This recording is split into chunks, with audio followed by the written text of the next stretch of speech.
Welcome back. ప్రధాన పత్రికలోని ప్రధాన అంశాలు చర్చించడానికి ప్రముఖ విశ్లేషకులు ఇప్పుడే మనతో పాటు జాయిన్ అయ్యారు. ప్రముఖ విశ్లేషకులు బండారు రామ్మోహన్ రావు గారు. నమస్తే అండి రామ్మోహన్ రావు గారు. నమస్కారం రహీందా. రామ్మోహన్ రావు గారు, మొన్న ఇటీవల చూసాం ఎంత హైలైట్ అయిందో. తెలంగాణ వ్యాప్తంగా స్వయంగా ప్రధాని మోదీ తెలంగాణ ఎంపీని క్లాస్ స్పీకర్, మన ఏదైతే ఎన్డీఏ కూటమికి సంబంధించినటువంటి ఎంపీల మీటింగ్లో భాగంగా పర్సనల్గా తెలంగాణ సంబంధించిన ఎంపీలను మాత్రం క్లాస్ స్పీకర్ అన్నటువంటి విషయాన్ని బాగా హైలైట్ అయింది. అనేక దినపత్రికల్లో చూసాం, ఇటు మీడియాలో కూడా మనం చూసాం. చేజేతులారా గతంలోనే మనం మిస్ చేసుకున్నాం, అధికారంలో రావాల్సింది. ఈసారి మాత్రం మీరు ఏం చేస్తారో తెలియదు, పార్టీ మాత్రం బలంగా ఉంది కానీ నాయకుల్లో ఐకమత్యం లేదు అనేటువంటి ఇక చాలా రకాలుగా క్లాస్ స్పీకర్ జరిగింది. దానికి సంబంధించినటువంటి విషయాలన్నీ కూడా మీడియాలో రావటం పెద్ద హైలైట్ అయింది. దాని గురించి తెలంగాణకు సంబంధించినటువంటి బీజేపీ సంబంధించిన ఎంపీల విషయం, ఆ విషయాన్ని కిషన్ రెడ్డి పర్సనల్గా మోడీ చెప్పారు, ఇది బయటకు రానివద్దన్న విషయాన్ని. కానీ ఎందుకు బయటకు లీక్ చేశారు ఇది అంటూ చాలా అసహనాన్ని వ్యక్తం చేయడం జరిగింది. దీని గురించి మాత్రం చర్యలు తీసుకుంటామని చెప్పడం కూడా కిషన్ రెడ్డి జరిగింది. అసలు ఎందుకు లీక్ చేశారు, ఎవరు చేశారు, ఎలా చేశారు, ఎందుకు ఇంత అసహనాన్ని ప్రదర్శించారు, ఎవరు రమ్మంటారు, ఏం జరిగింది? రహీం గారు, మీకు అట్లాగే మెగా న్యూస్ ప్రేక్షకులకు నమస్కారం. ఇప్పుడు ఎవరో కొట్టినందుకు కాదు, ఎవరో నవ్వినందుకు అని ఆ సామెత చెప్పదలుచుకోలేదు. ఆడవాళ్ళని అవమానించడం కనుక చెప్పదలుచుకోలేదు, తెలిసి మీ అందరికీ. కనుక అట్లా ఉండేది పరిస్థితి. ఇంటి దొంగ ప్రాణహాని అంటారు కదా, మీ వాళ్ళే లీక్ చేసింది, ఎవడో కాదు కదా. మీ పార్టీ సమావేశాల్లో ఏ కాంగ్రెస్ వాళ్ళు ఇతర ప్రతిపక్షాలు వచ్చి కూర్చోలే కదా, మీ వాళ్ళు లీక్ చేశారు, మీరే ఎంక్వైరీ చేయాలి, తీసుకోవాలి. ఇప్పుడు సమస్య ఆయన మందలించిందా లేకపోతే మందలించింది లీక్ అయినది కానీ, ఇవి చాలా ఉంటాయి, ఇట్లాంటివి ఉంటాయి. చూసాం కదా, మన తెలంగాణ ప్రభుత్వం కూడా ఈ హిల్ట్ పాలసీ మీద కేటీఆర్ గారు ప్రెస్ మీట్ పెట్టా కానీ ఎవరున్నారు లీక్ వీరులు ఎవరు, లీక్ వీరులు ఎవరని ఎంక్వైరీ పెట్టింది. అదే కదా హిల్ట్ పాలసీలో కూడా అదే జరిగింది కదా. మీరు ఏమైతే అనుకున్నారో అదే బయటకు వచ్చింది, అదే దాన్ని విమర్శిస్తున్నారు ప్రతిపక్షాలు ఒక గంట ముందు వెనక. అంతే కదా, విషయం అదే కదా. కొత్తది ఉంటే లీక్ చేసిన తప్పు అక్కడ అనలేదు, ప్రధానమంత్రి గారు అనలేదు అంటే ఇప్పుడు తప్పు కాదు, తప్పు. కానీ ప్రధానమంత్రి అన్నది నిజమే అంటున్నారు కదా, ఒప్పుకుంటున్నారు కదా. అది లీక్ చేయొద్దని చెప్పింది ఆయనే అంటున్నారు కదా. మరి మీరే కదా పార్లమెంట్ మెంబర్లో ఉన్నారు, మీరు పార్లమెంట్ మెంబర్ 8 మందిలో ఎవరో లీక్ చేస్తారు కదా. సమస్య లేదు, ఇప్పుడు లీక్ చేసినందుకు ఏడిపోద్దు, లీక్ చేసిన విషయాన్ని పట్ల మీరు మాట్లాడండి అని కిషన్ రెడ్డి గారు అంటున్నాను. ఎందుకంటే మీరు ఏదైతే గతంలో 2023 అదే పొరపాటు చేశారు. కాంగ్రెస్ పార్టీ అధికారంలో రావడానికి కారణం మీరు కదా. మీరు ఏదో ఉత్సాహంగా పోయి మాదే గెలుపు అనుకుంటే ఆఖరికి 8 అసెంబ్లీ సీట్లకు మిగిలిపోయారు. కానీ ప్రజలు మాత్రం ఆదరిస్తున్నారు మిమ్మల్ని. మీరు సరిగ్గా పనిచేసినా చేయకపోయినా మోడీ మానియాతోని మోడీ గొప్పతనం, మీ గొప్పతనం ఏం లేదు, చూస్తున్నాం కదా. ఇవాళ పంచాయతీ ఎన్నికల్లో ఎక్కడున్నా చూస్తున్నాం కదా, 5%, 6% దగ్గర ఉన్నారు. ఇండిపెండెంట్ గా 15% గెలిస్తే మీరు 5% కూడా గెలవడం లేదు. కనుక సమస్య లేదు, పనితీరు బాగాలేదు. ఒకటి. రెండోది, ఇందులో 4 వర్గాలు ఉన్నాయి మనకు. ఏది మొదటి నుంచి ఉన్న గుజస్తా వీళ్ళందరూ ఉంటారు కదా, పాత కాపులు, వీళ్ళందరూ ఒకటి బీజేపీలో. రెండవది ఏంటంటే బీజేపీ ఫిరాయింపుదారులు, అంటే ఏదో రకం ఫిరాయింపుదారులు అంటే మిగతా పార్టీలకు కాదు, ఇక్కడ గెలిచి వేరే పార్టీ నుంచి వలస వచ్చి గెలిచిన వాళ్ళు, వలసదారులు అందరు వాళ్ళు. కాంగ్రెస్ నుంచి వచ్చిన వాళ్ళు ఉన్నారు, టీఆర్ఎస్ నుంచి వచ్చిన వాళ్ళు ఉన్నారు. వీళ్ళిద్దరు వేరు వేరు, మళ్ళీ 2 గ్రూపులు వేరే. మళ్ళీ ఇందులో బీసీలు ఓ గ్రూపు, బీసీలో మళ్ళీ 2 వర్గాలు. రాజేష్ సింగ్ గారు బ్రహ్మాండంగా చెప్తున్నారు. రాజేష్ సింగ్ గారు బీజేపీ దాంట్లో మళ్ళీ అధికారం రాకపోవడానికి కారణం వీళ్ళే అని చెప్పి, కిషన్ రెడ్డి వర్సెస్ రాజేష్ సింగ్, అట్లా బండి సంజయ్ వర్సెస్ ఈటల రాజేందర్ చూస్తున్నాం కదా. ఇట్లాంటివన్నీ జరుగుతుంటుంటే ఎక్కడ ముందు పడుతుంది వీళ్ళదంతా. కనుక వీళ్ళ లోపాలను సవరించుకొని చేయమని మా ప్రధానమంత్రి గారు మంచి సలహా ఇచ్చారు. పొద్దుంది పొలం ఉంది, ఇంకొక 3 ఏళ్ళు ఉంది అధికారంలో మనం రావడానికి, 2.5 ఏళ్ళు మంచి గట్టిగా ప్రయత్నం చేస్తూనే వస్తారని చెప్పి ఆయన హెచ్చరించారు. దాన్ని పట్టించుకుంటే మంచిది. ఆ హెచ్చరికను పట్టించుకుంటారా, లేక ఆ హెచ్చరికను లీక్ చేసిన దాని మీద ఇప్పుడు ఎంక్వైరీ అని అంటున్నాను. కిషన్ రెడ్డి గారు కూడా హోంమంత్రిగా ఉన్నారు కానీ చాలా అవగాహన లేకుండా మాట్లాడుతున్నారు కొన్ని విషయాలు. ఈ విషయం పక్కన పెడదాం. వాళ్ళు చూస్తున్నాం జిహెచ్ఎంసీ మన వార్డుల సంఖ్య 300 పెరిగింది. గతంలో 100 ఉన్న దాన్ని 300 పెంచారంటున్నాడు. అసలు 100 మహానుభావం 150 ఉన్నాయి ఇప్పటిదాకా. ఇప్పుడు ఉన్న జిహెచ్ఎంసీలో 2008 నుంచి 150 డివిజన్లు ఉన్నాయి. 150 ఉన్నట్టు కూడా కేంద్ర మంత్రి తెలియకపోతే ఎట్లా? సమాచారం ఒక కేంద్ర మంత్రిగా పనిచేసే వాడికి చాలా సమాచారం ఉండాలి. ఏం జరుగుతుంది, ఏమున్నది ఉండాలి. ఎవరు తెలుసుకునే చెప్తారు కదా. జిహెచ్ఎంసీలో పనిచేసే తమ కార్పొరేటర్లు 45 మంది ఉన్నారు కదా. ఒకరు చనిపోయిన అనుకోండి, 47 మంది ఉన్నారు కదా. ఒక్కటి అడిగిన ఇంటి డివిజన్ ఉన్నాయి చెప్తారు కదా. ఇంత అవగాహన లేకుండా ఎందుకు మాట్లాడతారో అర్థం కాదు. విషయ పరిజ్ఞానం లేకుండా ఇట్లా ఉంటుంది. అసలు సమస్య ప్రధానమంత్రి మందలించింది, దాన్ని మేము సవరించుకుంటాం. మంత్రి మమ్మల్ని హెచ్చరించారు, మందలించలేదు, మీరు బాగా పనిచేయమని కోరిండ్రు, సార్ ప్రధానమంత్రి ఆకాంక్ష నెరవేరుస్తాం అంటే ఎంత హుందాగా ఉంటుంది. అది ఎవరు లీక్ చేసిందో ఇప్పుడు ముందు కావాలంటే ఎంత అధ్వానంగా ఉంటుంది అర్థం చేసుకోవాలి. అందుకని రామ్మోహన్ రావు గారు, ఓకే, దానికి సంబంధించి కిషన్ రెడ్డి సార్ చివరికి ఎంత భారీ డైలాగ్ అంటే లీక్ చేసిన వాళ్ళు ఎవరో మెంటల్ గాళ్ళు అనే అంత అసహనాన్ని ప్రదర్శించారు. సరే, దానికి సంబంధించి దానికి మీరు చెప్పినట్టే ఎవరు లీక్ చేస్తారు? ఎన్డీఏ సంబంధించిన కూటమిలు ఎవరుంటారు? ఆ పార్టీకి సంబంధించిన ఎంపీలే ఉంటారు. తెలంగాణకు సంబంధించిన ఎంపీలు క్లాస్ పీక్తే ఎవరు ఉంటారు? తెలంగాణ ఎంపీలే ఉంటారు. ఓ పక్కేమో ఇటు ఆంధ్రప్రదేశ్లో చూసి నేర్చుకోండి, అక్కడ పరిపాలన చాలా బాగుంది, అక్కడ ఎప్పటికప్పుడు సమస్యలను పరిష్కారం చేస్తూ ఉన్నారంటూ కూడా చెప్పడం జరిగింది మోదీ. దాంతోపాటు ఇటు వైఎస్ జగన్ సంబంధించినటువంటి విషయంలో ఎందుకు మీరు మెతక వైఖరి ప్రదర్శిస్తున్నారు, అటాకింగ్ చేయండి, విమర్శలు చేసేటువంటి వైసీపీ విమర్శలు తిప్పికొట్టండి అంటూ కూడా చెప్పడం మనం చూసాం మొన్న వార్తల్లో. దానికి సంబంధించి ఇంత ఘాటుగా చెప్పిన తర్వాత ఇంకెవరు ఉంటారండి? ఆ పార్టీ సంబంధించిన ఎంపీలే చెప్పుకుంటారు దానికి సంబంధించి. ఎందుకంటే స్వయంగా ప్రధాని మోదీ చెప్తున్నారు గ్రూపులు ఉన్నాయని చెప్పి. ఇటు చూస్తే మంచి మంచి నాయకులే ఉన్నారు, చిన్న చిన్న నాయకులు కూడా ఏం కాదు బీజేపీ ఎంపీల్లో. అరవింద్ స్వామి కానివ్వండి, అరుణ కానివ్వండి, ఇటు ఎంతమంది ఈటల రాజేంద్ర కానివ్వండి, పెద్ద పెద్ద అంటే మంచోళ్ళు చెడ్డోళ్ళు అంటే కూడా మంచి అనుభవజ్ఞులు ఉన్నారు. చెప్పుకోదగ్గ పార్టీ క్యాడర్ని బలంగా నడిపేటువంటి అభ్యర్థులు వీళ్ళందరూ. ఎందుకు పార్టీ ఐకమత్యంగా రాలేకపోతుంది? దాదాపుగా అంటే ప్రతిపక్షం స్థానంలో, మరీ సీఎం కాకపోయినా కూడా ప్రతిపక్ష స్థానంలో గెలవాల్సిన సందర్భం లాస్ట్ టైమే. ఒక్కసారిగా వాళ్ళు ఎందుకు చేజేతలారు, ఎందుకు బండి సంజయ్ ఎందుకు మార్చారో, కిషన్ రెడ్డిని ఎందుకు పెట్టారో, వాళ్ళే స్వయంగా వాళ్ళే ఆత్మహత్య ఎందుకు చేస్తున్నారో అర్థం కాలేదు మనకు లాస్ట్ టైం. సరే, ఇప్పుడేమో ఉన్నటువంటి పరిస్థితులు చూస్తే ఎక్కడ కూడా పొంతన కుదరట్లేదు. ఏమంటారు రామ్మోహన్ రావు గారు? అందుకని కదా గతి లేని సంసారం చేయొచ్చు కానీ శుద్ధి లేని సంసారం చేయలేమని సామెత తెలుగులో. గతి లేని సంసారం చేస్తే నష్టమే లేదు. గతంలో నలుగురు మనుషులున్నా అందరికి ఐకమత్యంగా ఉండేవాళ్ళు. ఇప్పుడు ఏమని చెప్పాను కదా, ఆ వలస వచ్చిన నాయకులకును ఈ నాయకులకు ఒక రాయసింగ్ గారు పూర్తిగా పూసకు వచ్చినట్టు చెప్పిండు ఏం జరుగుతుందో అనేది చెప్పిండు. కనుక వీళ్ళందరి మధ్య ఏం చేశారు పాపం అజాత శత్రువు రామచంద్రరావు గారికి అప్పచెప్పారు ఈ బాధ్యతలు. రామచంద్రరావు అసమర్థుడు కాదు. ఇన్ని గ్రూపులు ఉంటే, ప్రధానమంత్రి మందలించేంత గ్రూపులు ఉంటే ఏం చేస్తారు మరి? ఆయన కూడా ఏం చేస్తారు? అంతే మీరు అన్నది. ఇంకోటి కూడా ఇప్పుడు ఆంధ్రప్రదేశ్ లో కూడా బీజేపీ నాయకులను మందలించారు కదా, అది కూడా మందలింపే కదా. ఇప్పుడు జగన్మోహన్ రెడ్డి పెట్టరైపోయి ఏది పడితే అది మాట్లాడుతున్నాడు. మీరు ఏం చేస్తున్నారు? తెలుగుదేశం జనసేన మాత్రం కౌంటర్లు ఇవ్వడం కానీ మీరు కూడా కౌంటర్ ఇవ్వాలని అన్నారు. కానీ ప్రధానమంత్రి అర్థం చేసుకోవాల్సింది ఏంటంటే, మొన్నటిదాకా రహస్య స్నేహితుడు కదా మీకు జగన్మోహన్ రెడ్డి. ఇప్పుడు మోడీ గారు అర్థం చేసుకోవాల్సింది ఏంటంటే, మొన్నటిదాకా ఆయన 5 ఏళ్ల ప్రభుత్వంలో 5 ఏళ్ల ప్రభుత్వం కాదు, ఇప్పుడు ప్రతిపక్షంలో ఉన్నా కూడా ప్రతిదానికి మీకే ఓటు వేస్తున్నాడు కదా. మీరు ఏం దుర్మార్గం చేసినా, మంచి చేసినా, చెడ్డ చేసినా, మీరు ప్రతిదానిలో మీరు మీ బిల్లులను పాస్ చేసేది ఎవరు? మన జగన్మోహన్ రెడ్డి కదా. 4 అసెంబ్లీ పార్లమెంట్ సీట్లు లోక్సభలు ఉన్నాయి, ఓ 7 రాజ్యసభలు ఉన్నాయి. అవే కదా వాళ్ళ ఓట్లు మీకు పనికొస్తున్నాయి కదా. మరి అటువంటి అప్పుడు వాళ్ళ ఓట్లు పనికొస్తున్నాయని వీళ్ళు నోరు మూసుకొని ఊరుకున్నారు. మనం అనవసరంగా ప్రధానమంత్రి స్థాయిలోనే వాళ్ళు ఒకటైనప్పుడు మనం ఏం చేస్తామని ఊరుకున్నారు. ఆంధ్రప్రదేశ్ లో జరిగేది కూడా అదే కదా. ప్రధానమంత్రి గారు మోడీ గారు కూడా సవరించుకోవాలి. ఇప్పుడు ఆంధ్రప్రదేశ్ విషయంలో జగన్మోహన్ రెడ్డితో ఎట్లా వ్యవహరించాలని ఇప్పుడు క్లారిటీ ఇచ్చింది కదా. ఇక రేపటి నుంచి పెట్టరైపోతారు ఆంధ్రప్రదేశ్ ఎంపీలు, బీజేపీ ఎంపీలు ఖచ్చితంగా జగన్మోహన్ రెడ్డి గారు కౌంటర్ ఇస్తారు, కాదంటలేదు. ఇక్కడ కూడా మన రహీం గారు, తెలంగాణ కూడా జరగాల్సింది ఏంటంటే, వీళ్ళు అధికారులు దగ్గరగా ఉన్నామనుకుంటారు, కరెక్ట్ కాదు. మీరు సరిగ్గా తొందరగా చేస్తే అయితే, లేకపోతే లేదంటున్నారు. కేంద్ర ప్రభుత్వం ముఖ్యంగా కేంద్ర బీజేపీ నాయకత్వం కూడా ఇప్పుడు మొన్ననే మనకు నితిన్ ఆయన పెట్టారు కదా, మన నితిన్ జరీని పెట్టారు కదా మన అధ్యక్షుడిగా, మన కార్యనిర్వాహక అధ్యక్షుడిగా. వాళ్ళు బీహార్ గెలవగానే వెంటనే ఏమన్నారు, మా నెక్స్ట్ టార్గెట్ పశ్చిమ బెంగాల్, వెస్ట్ బెంగాల్ అన్నారు. ఆ తర్వాత టార్గెట్ 2028లోనే వచ్చి తెలంగాణ మాత్రమే. దక్షిణ భారతదేశంలో ఏమన్నా అధికారంలోకి వచ్చే అవకాశం కానీ కొంత ఆశ కానీ ఎలా ఉంటే తెలంగాణలో, తమిళనాడులో రాదు, కేరళలో రాదు, పుదుచ్చేరిలో, ఆంధ్రప్రదేశ్లో అంతకంటే రాదు, సమస్య లేదు. కనుక ఏమున్నా ఇది కదా, ఈ ఆశ చిన్న ఆశను ఎందుకు నాశనం చేస్తే, ఎందుకు చంపుతున్నారని ఒక 3 ఏళ్ల ముందే హెచ్చరించారు మోడీ గారు.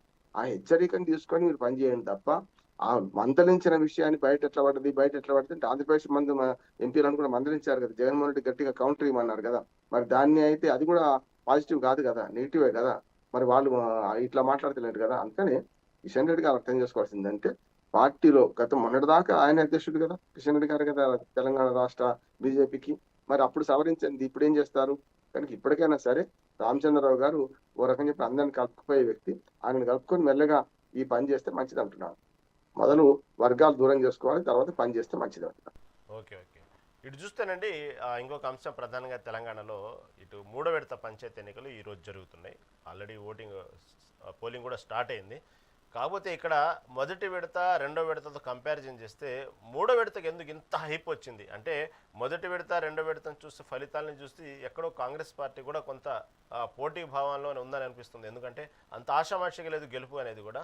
దాదాపుగా ఏదో 10 ఓట్ల లోపే దాదాపుగా ఎక్కువ కాంగ్రెస్ అభ్యర్థులు గెలిచిన సందర్భాలు చూశారు. అంటే బీఆర్ఎస్ కూడా బాగానే పుంజుకుంది కాబట్టి అర్థమనా, లేకపోతే ఏమో తెలియదు. కానీ ఓవరాల్గా చూసుకుంటే మూడో విడత సంబంధించినటువంటి గ్రామ పంచాయతీ ఎన్నికలు అయితే బాగా హైప్ అయిందండి. ఎంత స్థాయి అంటే అసెంబ్లీ ఎన్నికలకు కూడా ఖర్చులకు తలదన్నే విధంగా ఖర్చు పెడుతున్నారు పంచాయతీ ఎన్నికల్లో. మూడోసారి చూస్తే ఎక్కడ చూసినా కూడా మద్యము లేకపోతే అదనపు కానుకలు, ఓటుకు వచ్చి భారీగా 5,000, ఒక్కొక్క ఓటుకు 55,000 ఇచ్చిన సందర్భాలు ఉన్నాయి గ్రామాల్లో. కొందరైతే వెండి ఉంగరాలు పంచినటువంటి సందర్భాలు చూసాం మూడో విడతలో. దాదాపుగా పటాన్చెరు ఎక్కడో దాదాపుగా అభ్యర్థి ఖర్చు 17 కోట్లు అంట, ఒక దినపత్రికలో చూసాం ఈరోజు. అంటే ఎందుకు ఇంత హైపు? కేవలం ఒక సర్పంచ్ అనేటువంటి పదవిలో ఉన్నాము అనేటువంటి ఒక పేరు, ఆ ఒక్కరోజు తృప్తి తప్ప ఇంత భారీ ఖర్చులో పెట్టడం వెనక అసలు అంతనోదండి. అంటే అది పరువు ప్రతిష్ఠ సంబంధించిందా, లేకపోతే తర్వాత దానికి సంబంధించినట్టు భారీ ఏమైనా కాంట్రాక్ట్ రావు, భారీ ప్రాజెక్టులు ఏం రావు, అన్ని చిన్న చిన్న పంచాయతీలే, ఎందుకు ఇంత ఘోరంగా? ఎక్కడ దీని వెనక దాని అర్థమైంది? ఈ విధంగా భారీ స్థాయిలో అసెంబ్లీని తలదన్నే విధంగా ఖర్చు పెడుతున్నారంటే ఏమైందంటే చిన్న పదవికి పెద్ద ఖర్చు పెడుతున్నారు, శలభాలాగా మాడిపోతున్నారు. ఒకసారి గతంలో నిన్నటిదాకా ఉన్న సర్పంచ్ని అడగండి, ఎందుకు పోటీ అది ఎవరు పోటీ చేయడం ఎందుకు అంటున్నారు? అయ్యా మహానుభావు, ఇప్పటికే నాశనం అయిపోయింది, భూములు అమ్ముకున్నాం, బుట్టలు అమ్ముకున్నాం, డబ్బులు ఖర్చు పెట్టుకున్నాం, ఫాల్స్ ప్రెస్టేజ్ అంటున్నారు. ఏం లేదు, సర్పంచ్ అనిపించుకోవాలి సార్ అని తప్ప ఇంకోటి ఏం లేదు. ఇందులో ఏమి వచ్చేది కూడా లేదు. మొత్తం ఊరిని మొత్తం దోచుకున్నా కూడా 17 కోట్లు పక్కన పెట్టండి, 17 లక్షలు ఖర్చు పెట్టిన వాడికి కూడా మళ్ళీ రిటర్న్స్ రావు. ఇంకా గట్టిగా మాట్లాడితే అప్పుల పాలవుతారు. దీనిలో 2 విషయాలు గమనించాలి రహీం గారు. నేను గత 15 రోజులుగా మేము ఎన్నికల నిఘా వేదిక తరఫున రాష్ట్రం అంతా తిరుగుతున్నాం. ఈ అక్రమాలు జరుగుతూనే ఉన్నాయి, దీన్ని వారు ఆపుతలేదు. ఎలక్షన్ కమిషన్ కూడా ఈ 2 రోజులు కళ్ళు మూసుకుంటది. కానీ ప్రజలు కూడా ఎట్లా తయారైందంటే వచ్చిన దానికి చచ్చిన దానికి వచ్చిందే కట్టినాం, తీసుకుందాం, వేసే వాటికి వేస్తామంటున్నాం. చూస్తున్నాం కదా, ఇప్పుడు 1 ఓటు 2 ఓట్లు 4 ఓట్లతో గెలుస్తున్నారు. కానీ అత్యాశ పడ్డదేమో కాంగ్రెస్ కు ఈ రిజల్ట్స్ కూడా నేను ఊహించాలి, మంచిగానే వచ్చినట్టు అంటున్నాను. వాళ్ళ అవసరంగా 60-70% వస్తాయని ఊహించుకున్నారేమో. కానీ నేను అనుకున్నాను ఏంటంటే 40% దాటేమో అనుకున్నాను. 50% దాటింది కదా. ఇప్పుడు ఇలా 50, 30, 15, 5 ఫార్మాట్ నడుస్తుంది. ఇక్కడ ఏంటంటే 50% పైగా కాంగ్రెస్ పార్టీ గెలుచుకుంటుంది, ఒక 30% దగ్గరగా బీఆర్ఎస్ పార్టీ గెలుచుకుంటుంది, 15% వరకు 14-15% వరకు ఇండిపెండెంట్ గెలుస్తున్నారు, ఏ పార్టీ కాకుండా. వాళ్ళు ఎప్పుడైనా కాంగ్రెస్ కి పోతారు, అదో ప్లస్ పాయింటే వాళ్ళకు. 4వది 5-6% బీజేపీ గెలుస్తుంది. ఇదే కదా మొత్తం సినారియో అంతా ఉన్నది. నేనేమంటున్నానంటే స్థానిక ప్రభుత్వాలు బేస్ నిజంగా ఇక్కడి నుంచి నాయకత్వం ఎదుగుతుంది కూడా అంటున్నాను. ఎందుకంటే మన దగ్గర చూడండి, దేశవ్యాప్తంగా చూసుకుంటే జవహర్లాల్ నెహ్రూ గారు అంటే పంచాయతీ మెంబర్ నుంచి వచ్చిన వాళ్ళు వీళ్ళందరూ. గతంలో మీరు సర్పంచ్ల ఎన్నికలు డైరెక్ట్ ఉండకపోయేది. ఇది 64 కంటే ముందు, 60 కంటే ముందు మీకు 59లో ఏర్పడిన పంచదార వ్యవస్థలో చాలా మంది పంచాయతీ మెంబర్ అయితేనే సర్పంచ్ పరోక్షంగా ఉంటుండే. సర్పంచ్లు అయితేనే సమితి పాయింట్లు, లేకపోతే ఇంటర్మీడియట్ స్టేజ్ ఏది ఉంటే అది బ్లాకులు ఉంటుండే. ఆ తర్వాత జిల్లా పరిషత్ చైర్మన్, ఇందులో నుంచి సమితి పాయింట్లు అందరూ కలిసి జిల్లా పరిషత్ చైర్మన్. అంటే మిగతా అని పరోక్ష ఒక వార్డు మెంబర్ డైరెక్ట్ ఎలక్షన్స్ ఉండే. ఇప్పుడు సర్పంచ్ కు వార్డు మెంబర్ కి డైరెక్ట్ ఎలక్షన్ కదా. నేనేమంటున్నాను, గతంలో ఇట్లా ఇండైరెక్ట్ ఎలక్షన్స్ ఉన్నప్పుడు పివి నరసింహరావు గారు పంచాయతీ మెంబర్ నుంచి మొదలు పెట్టిన ఆయన వస్తాను ప్రధానమంత్రి అయ్యింది. జలగాం వెంగళరావు గారు సమితి పాయింట్ అయ్యింది ఆయన. అట్లానే ప్రకాశం పంతులు గారు మున్సిపాలిటీ, రాజమండ్రి మున్సిపాలిటీలో ఎప్పుడో 10 ఏళ్ల క్రితం గెలిచిండు ఆయన. అట్లానే మనకు జవహర్లాల్ నెహ్రూ, లాల్ బహదూర్ శాస్త్రి, చిత్తరంజన్ దాసు, సుభాష్ చంద్రబోసు, వీళ్ళందరూ ఇక్కడి నుంచి వచ్చిండ్రు. సర్దార్ వల్లభాయ్ పటేల్, వీళ్ళందరూ కూడా పంచాయతీ నుంచి వచ్చిన వాళ్ళు. ప్రధానమంత్రులు దాకా పోయిన సందర్భం చూసినాం మనం. అందుకని ఏమంటానంటే ఇది బేస్ లైన్, నాయకత్వానికి ఒక మంచి ఆరంగేట్రం అయ్యే లైన్. దీన్ని ఏం చేస్తున్నారంటే ఫాల్స్ ప్రెస్టేజ్ కోసం డబ్బులు కమ్ముకుంటారు. ఇంతకుముందు చెప్పారు పటాన్చెరులో 17 కోట్లు ఖర్చు అయినాయి అంటే. నేను చెప్తున్నాను, మేము 2001 నుంచి ఇప్పటిదాకా నేను 4 బ్యాచ్లకు గవర్నమెంట్ అంటే అప్పుడు ఉమ్మడి ఆంధ్రప్రదేశ్ లో కానీ తెలంగాణ వచ్చిన కానీ మేము జిల్లాలకు వెళ్ళి జిల్లా మొత్తం సర్పంచ్లకు శిక్షణ ఇస్తుంటాను మేము, అంటే గవర్నమెంట్ అఫీషియల్గా ఇచ్చి దానిలో. నేను ఒక చిన్న ఉదాహరణ చెప్తాను రహీం గారు. ఒక భీమాబాయ్ అని ఒక సర్పంచ్ యాదాద్రి భువనగిరి జిల్లాలో అంతకుముందు 2019 ఎన్నికైన సర్పంచ్లకు శిక్షణ ఇచ్చినప్పుడు 500 మంది సర్పంచ్లు ఉంటారు, 5-6 బ్యాచ్లు చేసినాం, ఇస్తే ఒక ఆమె ఏడ్చుకుంటూ, నేను ఎన్నికైనా కానీ ఏం లాభం సార్, నాకు ఇప్పటికీ ఎకరం భూమి పోయింది, ఇంకో 1/2 ఎకరం భూమికి ఎసరు వచ్చిందని. ఏంది అని చూస్తే ఆమె ఏకగ్రీవంగా ఎన్నికైంది. ఏకగ్రీవం ఎన్నికైనా కదమ్మా, మరి నీకు డబ్బులు ఖర్చు ఎందుకైనా అని అడిగా. ఏం లేదు సార్, 4 నిలబడ్డారు నాకు అపోనెంట్స్, వాళ్ళందరూ కలిసి నన్ను సర్పంచ్ ఏకగ్రీవానికి మనిషి 5 లక్షలు ఇవ్వమన్నారు. 1/2 ఎకరం భూమి అంటే 25 లక్షలు వచ్చినాయి. ఆ 25 లక్షల మనిషికి 5 లక్షల చొప్పున వాళ్ళు పనిచేసినాను, వాళ్ళు నామినేషన్ విత్డ్రా చేసుకున్నారు. అప్పుడు ప్రజలు ఏమన్నారట అంటే, మీరు ఒకటైతే లాభం లేదు, మా సంగతి ఏంది, మాకు దావత్ ఇస్తారా లేదా అన్నట. అప్పుడు మిగతా 5 లక్షలు వీళ్ళందరికి దావత్ పోయింది. తర్వాత మళ్ళీ ఏది ఎలక్షన్ లేవు కదా, మొత్తం మేకలు కోళ్ళు కోసి దావత్ చేసుకున్నది, అయిపోయింది. 25 లక్షలు కేలకతం దుకాణం బంద్. అందులో ఇంకో హామీ ఏమి ఇచ్చిందట అంటే, ఆమె మేము ఏకగ్రీవం ఎన్నికైతే ఒక గ్రామ దేవత గుడి కట్టిస్తా అన్నది. దానికి 1/2 ఎకరం భూమి దానికి ఏమన్నారు. ఏంది పాపం, ఇప్పుడు ఎస్టీలో లంబడి వాళ్ళు ఉంటారు, వాళ్ళు కొంచెం 10-12 ఎకరాల భూమి ఉంటుంది ఊళ్ళో. ఆమెకు ఉన్నది 4 ఎకరాలు అంట. ఈ ఎకరం భూమి పోయింది, అర్ధ ఎకరం ఏమో దానం ఇచ్చేసింది, అర్ధ ఎకరం ఏమో డబ్బులు అమ్మేసి ఖర్చు పెట్టింది, అయిపోయింది. ఇప్పుడు ఏమంటున్నారు, ఎందుకు ఎడుస్తున్నాం అంటే ఆమె ఏమన్నదంటే, సార్ నారు పోసిన వాడు నీరు పోయాడా, ఇప్పుడు నన్ను మళ్ళీ 6 ఎకరం భూమి అమ్ముతావో ఏం చేస్తావో సంబంధం లేదు, గుడి కట్టియాలని నువ్వు ఇచ్చిన 6 ఎకరం భూమి కాదు చెప్పి డిమాండ్ చేస్తున్నారు. ఇంటి ముందు పోయి ధర్నా చేశారు, ఏం చేయాలని నడిచిందని. ఎన్నికైనా కొత్త ఒక ఆమెను ఉదాహరణ తీసుకోండి. మీరు ఏది బాగుకునేది లేదు, ఏది చేసేది లేదు. మీరు గ్రామాభివృద్ధి కోసం ఊరికి ఉపకారం చేసేందుకు వస్తున్నారు తప్ప ఇంకోటి ఏం లేదు. కానీ వాళ్ళ పార్టీలు కానీ అందరూ కూడా ఎందుకు వీక్ అయిందంటే ప్రజలు బలోపేతం అవుతుంది. చచ్చిన దానికి వచ్చిందే కట్టిన ఇప్పుడు తప్ప వాడు ఇప్పుడు డబ్బులు ఇవ్వడు, తీసుకుందాం వేసేవాడికి వేస్తామంటారు. అందుకని 1 ఓటు 2 ఓటుతో గెలిపోవటం నిర్ణయం అవుతున్నాయి అంటే చాలా టగ్ ఆఫ్ వార్ ఫైట్ ఉన్నది. టగ్ ఆఫ్ వార్ ఫైట్ ఉంది కనుకనే వాళ్ళకి జరుగుతుంది. పంచాయతీ సర్పంచ్లు ఆల్రెడీ అయిపోయిందిగా. మనం ఒకటే ఇప్పుడు ఈ 3వ విడత ఎన్నికల సందర్భంగా ఇప్పటికే అయిపోయినా సరే మరొకసారి విజ్ఞప్తి చేద్దాం. ఓటు అందరూ వేయండి, గ్యారంటీ వేస్తారు. 90% ఓటింగ్ జరుగుతుంది అంటున్నాను నేను. ఇది గ్రామీణ ఓటర్లు ఓటు వేయకపోతే చచ్చిపోయినట్టే ఫీల్ అవుతారు కనుక సమస్యలు వేస్తారు. వేసేదాన్ని నిజాయితీ పనులకు వేయండి. మీరు డబ్బులు తీసుకోవచ్చు అందరి దగ్గర, కానీ ఊరికి ఉపకారాన్ని గెలిపించండి అని నేను విజ్ఞప్తి చేస్తున్నాను పార్టీలకు అతనికంటే. ముఖ్యంగా కాళోజీ నారాయణరావు గారు అన్నట్టు, ప్రజాకవి కాళోజీ నారాయణరావు గారు అన్నట్టు, ఆయన ఏ పార్టీ వాడని చూడకండి, ఏ పార్టీ వాడో చూసి గెలిపించండి అన్నారు. అట్లా చూసి గెలిపించండి. మీ ఊరికి ఉపకారం చేసి, మీ ఊరికి 4 మంచి పనులు చేసేవాడిని గెలిపించండి. డబుల్ ఖర్చు అయిపోయింది అందరు కూడా. ఈ శలభాలాగా ఇప్పటికైనా సరే వీళ్ళు ఖర్చు పెట్టుకొని గెలుస్తున్నారు, కానీ గెలిచిన తర్వాత 4 పోటీ చేస్తే ఒకడే గెలుస్తారు కదా. ఇంత దూరం ఎందుకు అని అంటున్నాను. అయిపోయింది, ప్రలోభ పెట్టారు, అయిపోయింది. ఇక ముందు గెలిచిన వాళ్ళకి మన విజ్ఞప్తి ఏంటంటే, ఎట్లాగూ రేపు 20వ తేదీన ప్రమాణ స్వీకారం చేస్తారు ఈ 3 విడతలలో. కాంగ్రెస్ పార్టీ అంతకంటే ఎక్కువ ఉంచితే వాళ్ళు ఎక్కువ ఉంచుకున్నట్టే, సమస్య లేదు. 50% వచ్చిన దానికి చాలా సంతోషపడాల్సిన అవసరం ఉంది అంటున్నారు. రామన్ అంటే ఇక్కడ ఇంకొక విషయం ఏంటంటే, ఈ పంచాయతీ సంబంధించిన విషయంలో దాదాపుగా ఈ రెబల్స్ కానివ్వండి, ఇండిపెండెంట్గా గెలిచిన అభ్యర్థుల్ని ఇప్పుడు ఏ పార్టీకి సంబంధించిన ఆ పార్టీ వాళ్ళు తమ వైపు లాక్కునే ప్రయత్నాలు కూడా బాగా జరుగుతున్నట్టు అర్థమవుతా ఉంది. ఎందుకంటే మా పార్టీలో చేరితే గ్రామానికి సంబంధించినటువంటి నిధులకు ఎంత ఇస్తాము అనేటువంటి ఒక పక్క బండి సంజయ్ ప్రకటించడం చూస్తున్నాం. అదేవిధంగా నిన్న చూస్తే ఇటు కాంగ్రెస్ కానివ్వండి, బీఆర్ఎస్ కానివ్వండి, ఎవరైతే ఇలా రెబల్స్గా గెలిచినటువంటి వాళ్ళు కానీ ఇండిపెండెంట్గా గెలిచినటువంటి వాళ్ళు వెంటనే పార్టీలో చేరండి అంటూ కూడా, అదేవిధంగా రేపు 20వ తారీఖు ప్రమాణ స్వీకారం, దాదాపు కొత్త సర్పంచ్ల ప్రమాణ స్వీకారం తర్వాత కూడా రేవంత్ రెడ్డి కూడా ఏదో మీటింగ్ పెట్టినట్టున్నారు. తెలంగాణ రాష్ట్ర వ్యాప్తంగా సంబంధించినటువంటి ఎవరైతే సర్పంచ్ అభ్యర్థులు ఉన్నారో, గెలిచిన వాళ్ళు ఉన్నారో వాళ్ళందరూ కలిపి ఒక సమావేశం ఏర్పాటు చేసి ఏ విధంగా ప్రజల్లో మమేకం అవ్వాలి, ఏ విధంగా గ్రామాలను అభివృద్ధి చేసుకోవాలి, దానికి సంబంధించిన ఏర్పాట్లు కూడా జరుగుతున్నట్టు అర్థమవుతోంది. కొన్ని వార్తలు బయటకు వస్తూ ఉన్నాయి. ఈ విధంగా గ్రామాల్లో గెలిచిన సర్పంచ్ అభ్యర్థులు, రెబల్స్, ఇండిపెండెంట్స్ అభ్యర్థులు తమ పార్టీలో చేరితే ఈ విధంగా డబ్బులు ఇస్తాము అనేటువంటి విషయాన్ని, అంటే పార్టీని కేడర్ని బలపరచుకోవడానికే కదా ఇదంతా. ఖచ్చితంగా. అంటే దానికంటే ముందు రవీంద్ర రెడ్డి గారి సలహా ఏంటంటే, ఉమ్మడి ఆంధ్రప్రదేశ్లో కానీ తర్వాత తెలంగాణలో కానీ, తెలంగాణలో ఒకటేసారి జరిగినాయి 2019లో పంచాయతీ ఎన్నికలు. అంతకుముందు 2013లో జరిగిన ఎన్నిక ఉమ్మడి ఆంధ్రప్రదేశ్లో జరిగినాయి. ఇప్పుడు నేను వార్డు మెంబర్గా, సర్పంచ్గా, ఎంపీ ప్రెసిడెంట్గా చేసిన అనుభవంతో మేము ట్రైనింగ్స్ ఇస్తున్నాం. గవర్నమెంటే మాకు ఏర్పాటు చేశాడు. కనుక నేనేమంటున్నానంటే, ఇప్పుడైనా సరే దళితులు, పేదలు, మహిళలు, సగం మంది మహిళలు ఎన్నికయ్యారు. చాలా రిజర్వేషన్ల ప్రకారం చూస్తే సగం మంది దాకా ఎస్సీ, ఎస్టీ, బీసీ, మైనార్టీ ఎన్నికయ్యారు. వీళ్ళందరికీ అవగాహన ఉండదు చట్టం పట్ల. కానీ అందరూ కొత్త వాళ్ళే, 99% కొత్త వాళ్ళు ఎన్నికయ్యారు. వీళ్ళకి శిక్షణ ఇవ్వండి మొదలు. నేనేమంటున్నానంటే పంచాయతీ దానివల్ల. రెండోది ఏమంటున్నానంటే, ఉట్టికుండ కాడ కొట్టడం కాదు. రేవంత్ రెడ్డి గారికి పెద్ద సలహా ఏంటంటే, అయ్యా 3,300 కోట్ల రూపాయలు కేంద్ర ప్రభుత్వం రావాలి, అందుకని ఎన్నికలు జరుపుతున్నాం, బీసీ రిజర్వేషన్ ఇవ్వలేకపోతున్నాం దాని వాళ్ళు అన్నారు కదా. సరే, అది సంతృప్తి లేదు, కానీ మీరు ఇచ్చిన హామీలు వేరు, ఇది చేసిన వేరు. కానీ మీరు కూడా 15వ ఆర్థిక సంఘం ఎంత నిధులు ఇచ్చినాయో గతంలో కేసీఆర్ గారు ఉన్నప్పుడు ఇది ప్రతి సంవత్సరం 7 ఏళ్ళు అది మెయింటైన్ చేశారు. కేంద్ర ప్రభుత్వ నిధులు ఎంత వస్తే అంత వీళ్ళు ఇచ్చారు. సరే, ట్రాక్టర్ లోన్ పోయిందా, లేకుంటే కరెంట్ బిల్లు పోయిందా, ఏదైనా సరే మీరు కట్టాల్సింది, డబ్బులు అయితే ఇచ్చింది కదా గవర్నమెంట్. కనుక ప్రతి నెల 300 కోట్ల రూపాయల పైగా అప్పటి ప్రభుత్వం ఇచ్చేది.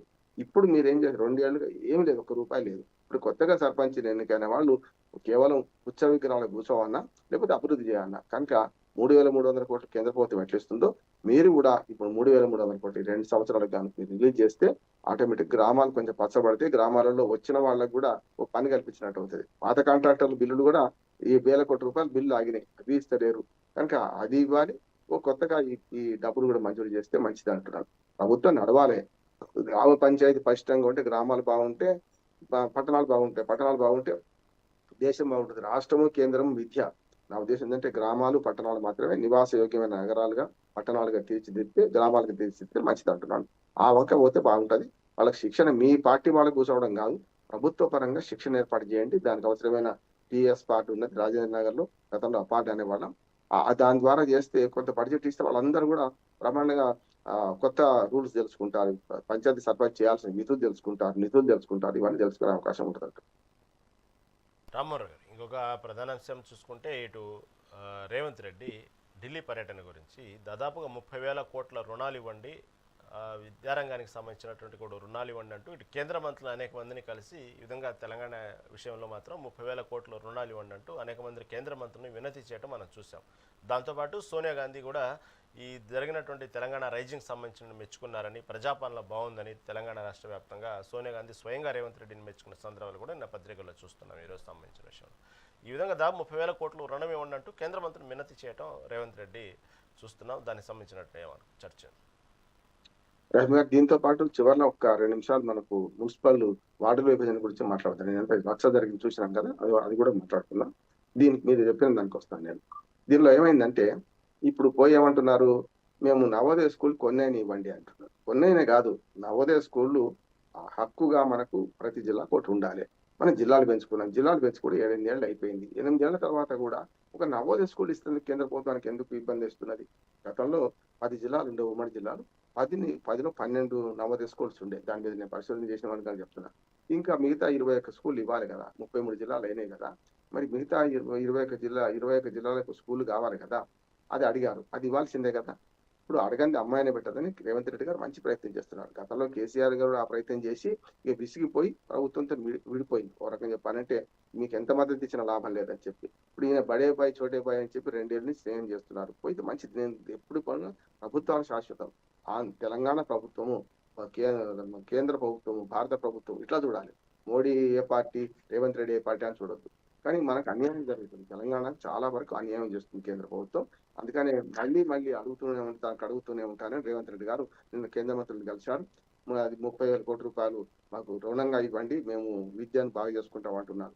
అంటే ఇక్కడ ఏమైందంటే ఈ అడవి గారిని హామీలు ఇవ్వడం వల్ల ఉన్న బడ్జెట్, ఆయన ఇప్పుడే అన్నారు గతంలో డిఎల్ పెంచమని ఉద్యోగులు అంటే నన్ను కోసినా రాదు, నన్ను కోసుకున్న తిన్నా రాదు, నీకు కేవలం 18,000 కోట్ల రూపాయలు నెలసరి ఆదాయం ఉన్నది, అది ఒక్క రూపాయి కూడా పెరుగుతుంది, ఇంకా పడిపోయింది.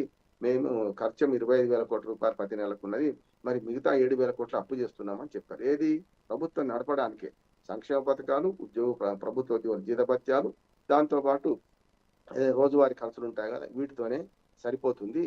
ఇది మన సంక్షేమ పథకాలకు, ప్రభుత్వ ఉద్యోగుల జీతభత్యాలు, వడ్డీలు కట్టడానికి ఈ మూడింటికి సరిపోతుంది. 25,000 కోట్ల రూపాయలు, 7,000 కోట్ల రూపాయలు ప్రతి నెల అప్పు చేయాల్సి వస్తుందని ఆయన చెప్పారు కదా.